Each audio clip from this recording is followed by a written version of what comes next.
Well, I think the way in which automation has impacted the world so far, it's heavily focused on IT. And when we look at IT management, we're looking at one important aspect, and that is the mean time to repair or resolve. And that becomes more and more important as companies depend more and more on their technology as an underpinning of how they provide their services to their end users, their customers. So naturally, as companies focus on this new digital capability, as they harden their infrastructure and make it more flexible and more agile, then the customers that they serve will see more dependable, more reliable, more features, more capabilities that will now be able to be provided over this very enhanced infrastructure. We see automation primarily as a way to elevate the worker's content. If we think about what we do today, there's many things that we do. They're repetitious, mundane, repetitive in nature, and we'd love to get those off our back. I see automation as freeing us up to do more strategic tasks, to do more tasks that are contributory to the business, where you get the chance to use your mind rather than have to respond to the same standard questions with the same standard answers. So for us, we really see automation as a method of elevation. It's an augmentation to our skill set. It makes us more intelligent than we naturally are. But if you allow us as a human to be connected to more and more information, and that information can be provided to us through automation, through data access and data sorting in ways in which we haven't seen before, think of how much more intelligent we become. And that's really the game of automation. It's not about job elimination. It's about making us more competent, more capable, more responsive. And guess what? We're going to grow. We're going to get smarter every day using this automation and technology that's available to us. We become more proficient. Well, one of the questions we often get asked is it important for the end user to know they're talking to a computer? This, frankly, is one of the test cases that we're looking to really assess in the marketplace, because many of the end users have said to us they don't care. What is the thing they care most about? Getting the problem solved or the task consummated. As our customers interface with Amelia, one surprising thing that we have found is a trust factor.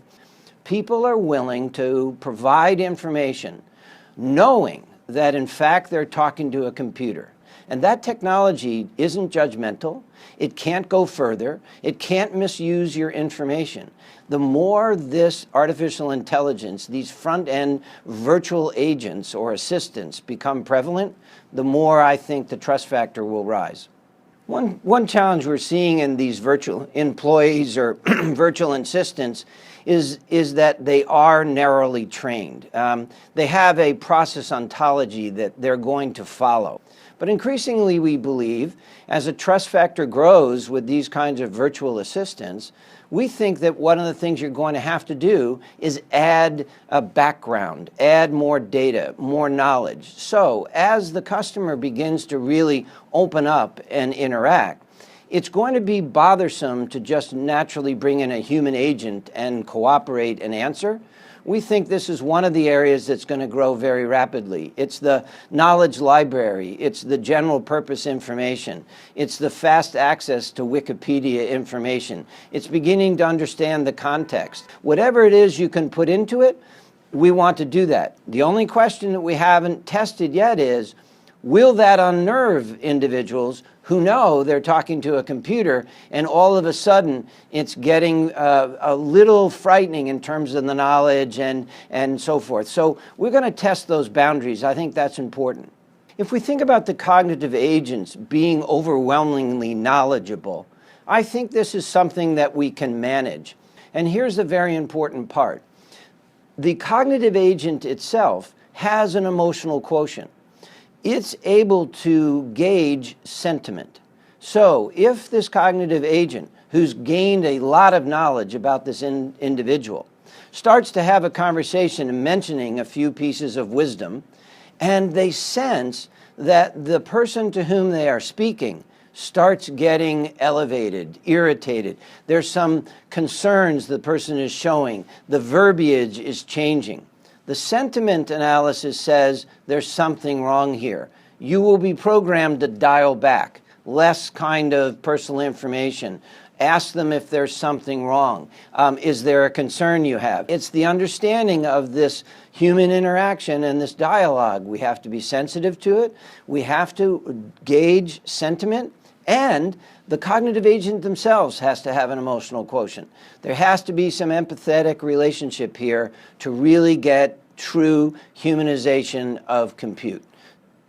Well, one of the things that is being studied right now with really AI approach is how do you use emotion to the benefit of the company and to obviously a positive interaction to the end user.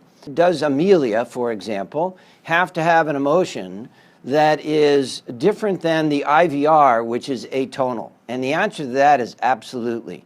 There must be fluctuations in the voice, the nature of the voice. There should be times when it's very excited and happy and emotional, and there are times when it should be sad and say, I'm sorry to hear this. And so it needs to match the sentiment of the person that's having the interaction. Already we're seeing the ability to gauge customer sentiment so that we can determine that the customer is growing frustrated with the answers that the cognitive agent is providing. The cognitive agent is then instructed to immediately stop the conversation and suggest that they bring on an agent. So this is an exciting field. It's going to be developed over the next few years, and it's only going to get better and better.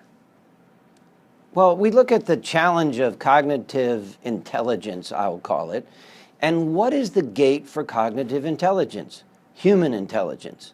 Remember, we are programming more and more the ability to recognize patterns and respond to those patterns, to program them in for automative responses. Great. But at the end of the day, we're still human in the design, the capability.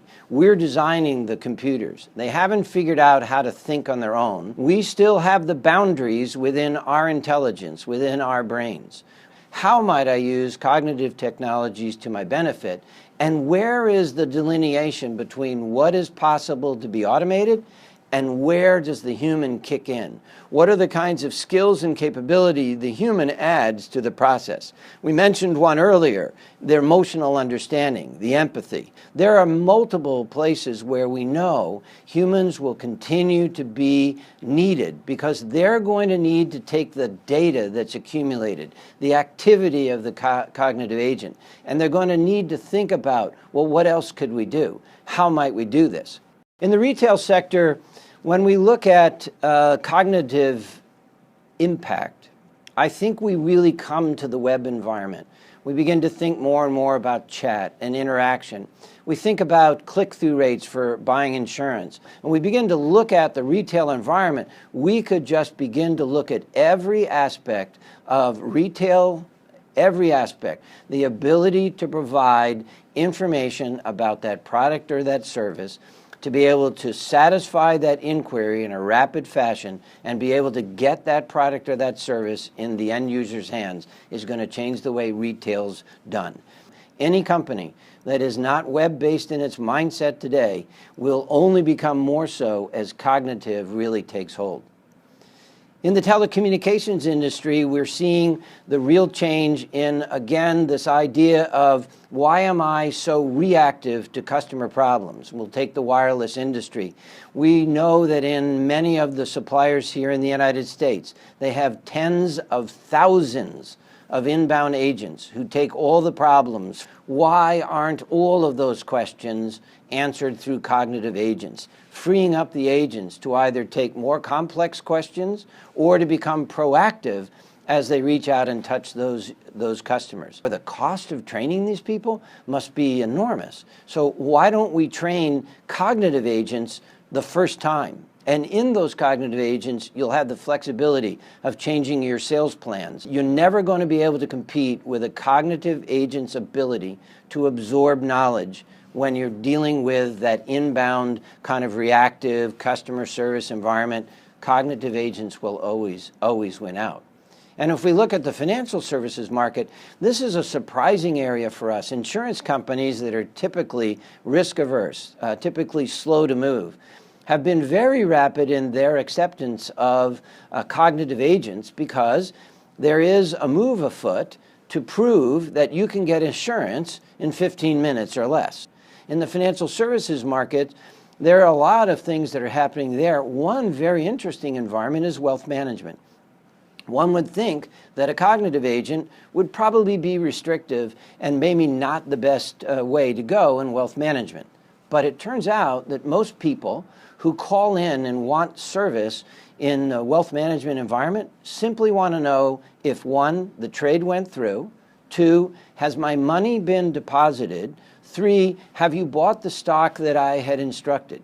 There's a very simple set of questions. When they want advice and going beyond, they then can get an agent in to help. The financial institutions are quickly understanding they need to go digital. They need to get their cost structures down and the speed of response up. Well, we've been asked, how do we define the human experience? Because we're trying to bring the compute world into a human interaction. And I think as we define the human experience, it's really all about emotion. It's about empathy and understanding. It's about being able to connect. If you think about a human and why it is you like one person or another, it's because you sense that that individual really connects with you. And as we look at humanizing the computer, that's really the challenge here. It's to be able to create that connection, that sense of belief on my part, even though I know I'm talking to a computer, that in fact I'm connected and the cognitive agent is connected. And as strange as this might sound, the cognitive agent cares about me because that cognitive agent has the information, the profile, the information about me that agent is able to give me the answer I needed at that time.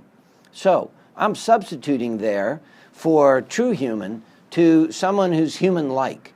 And that human likeness comes in that ability to be connected.